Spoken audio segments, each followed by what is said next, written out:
But what happened next only added another strange twist to an already baffling case. Ann Landers, the well-known advice columnist for the Chicago Sun-Times, received a mysterious anonymous letter. The writer claimed to be a teenage girl, someone who had witnessed Barbara and Patricia being forced into a car by a young man on the night they disappeared. The letter even included a partial license plate number. Outside the show, we all got to talking and we exchanged phone numbers. When we got to the street where we turned off, we said goodbye and we ran across the street.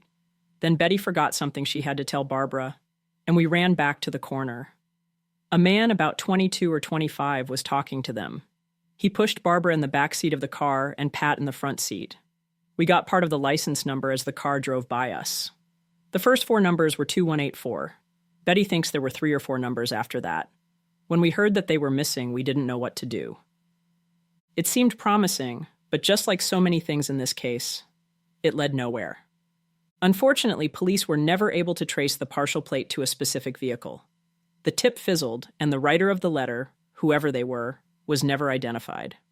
Nearly a month after Barbara and Patricia went missing, Chicago's snow began to melt. On the morning of January 22, 1957, a man named Leonard Prescott was driving along a quiet stretch of road just outside the city. Something caught his eye, just beyond the guardrail. Something that didn't belong. It unsettled him so much he returned later with his wife, Marie. Together, they stepped closer. There, in the frozen brush, were the bodies of Barbara and Patricia Grimes. Marie fainted at the sight. Leonard ran to call police. It was the girl's father, Joseph Grimes, who met officers at the scene.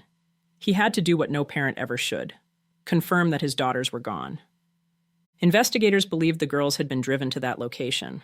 Their bodies appeared to have been dragged, or thrown, from a vehicle.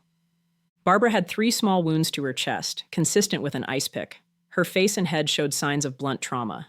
Patricia's body was bruised, severely. More than 150 officers searched the area for evidence. They found nothing.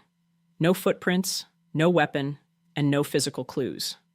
As the years passed, there were suspects, there were theories, there were promises, but no arrests. And today, nearly 7 decades later, the murder of Barbara and Patricia Grimes remains one of Chicago's most heartbreaking and haunting unsolved cases.